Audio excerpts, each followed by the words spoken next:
Okay, so you're looking at all the videos on YouTube and you've done your research and done some reading on the internet, and you see all these different descriptions and explanations about compressors and limiters, and you're still sitting there saying to yourself, okay, I still don't get it. What's the difference? Stick around.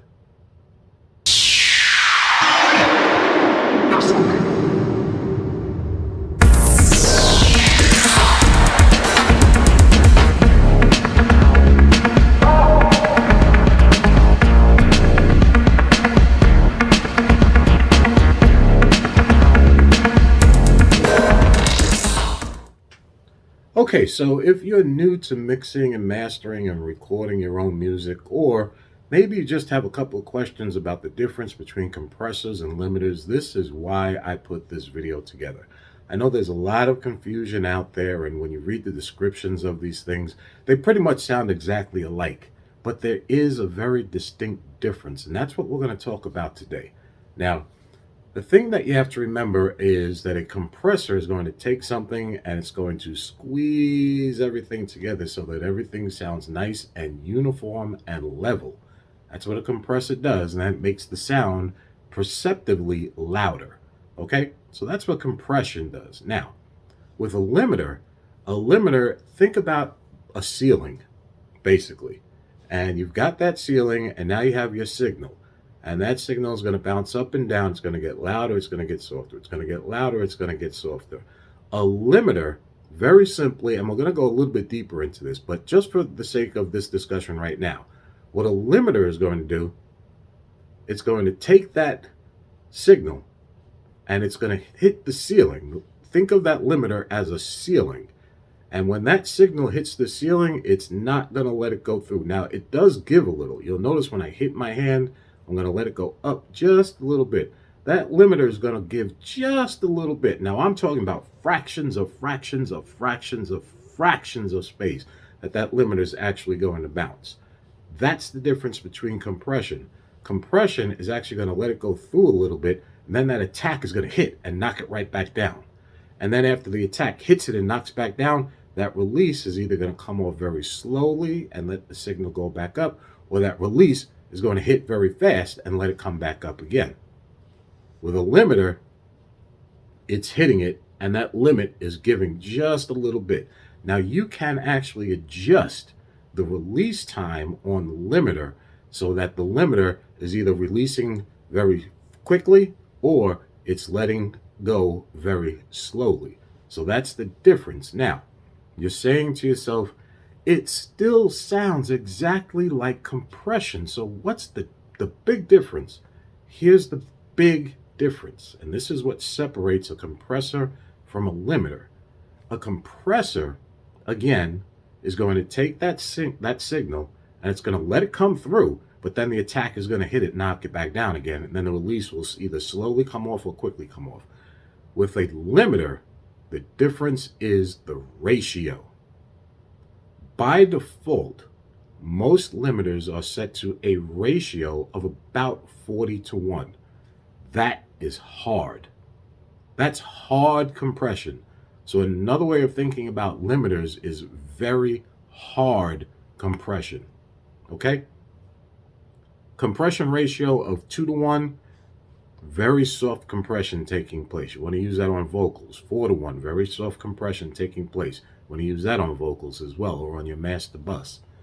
With a limiter at 40-1, 10 times what the ratio of a compressor is doing, 40-1 compared to 4-1. It's a big difference. It's hitting it hard. That ratio of compression, that amount of compression is hard. And that's why you hear the term hard limit sometimes being used on some of these videos that you watch or some of the material that you may be reading. Now, I'm going to give you an example of a couple of different types of limiters. Well, I shouldn't say types of limiters, but brands that make limiters or build limiters into their gear.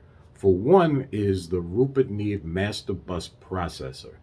Now, the Master Bus Processor is a compressor and has a stereo field editor, but it also has a limiter built into it. Now, The difference with the Rupert Neve master bus processor and the limiter that's built into it, it has just one knob. So you may be saying to yourself, well, I just see one knob. How do I adjust that threshold? How do I adjust that ceiling for that limiter? Well, it's already built in there. Already there for you. The attack time, which I believe is like 0.03 milliseconds. That's a fast attack. Fast attack. That one knob that you have on that master bus processor is your threshold control knob, which in turn gradually increases the amount of release that you're applying to that signal. Now that's important to remember. There is no attack, there is no ratio for the limiter. There is an attack and a ratio, of course, within the compressor. But for the limiter, you're not going to find separate attack and release knobs. You have that one knob, which is a threshold control knob, which helps to gradually increase the release on that signal. So that's how that works. You also have the distressor. Very, very popular compressor because it does so much. It does so much. Go out there, take a look at it. I might do a review on it at another time. But for right now, for this discussion, the distressor does not have a limiter knob on it. But what it does have, it has a button that's called nuke. And that nuke is basically a hard limiter. It is heavy, heavy, heavy compression. So you can use that nuke button on that distressor as a limiter. It's a compressor, but it has a nuke button which can be used as a hard limiter. Okay? So that's the difference between compression and limiting. And let's just go through that one more time. Compressor, here's your signal. The attack hits the signal, but that signal is still going to cross just a little bit, but that attack is going to come down, whether it's a fast attack or it's a slow attack. Depends on what your settings are. And then the release can be either very slow or can be very fast. With a limiter, it's a ceiling. That ceiling is going to give just a little bit, not a lot, just a little bit, but it is hard, meaning it's hitting it. It's stopping that signal from coming through. That's the difference, because that limiter is using a ratio, again, somewhere at about 40:1, as compared to a compressor where you'll find ratios maybe 10:1, maybe 20:1, but usually not much more than that. And you're going to be very hard pressed to find a compressor that gives you fast attack, fast release. Remember, we're talking about very fast attack and very fast release, and a ratio as high as 40:1. They're just not out there.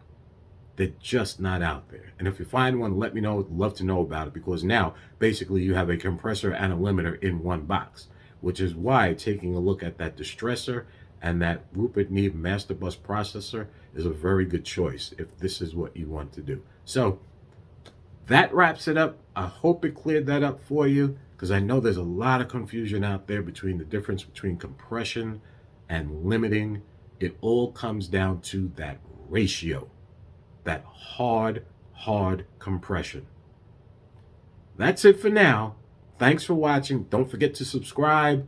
Love my subscribers. I see everybody out there watching. Appreciate it.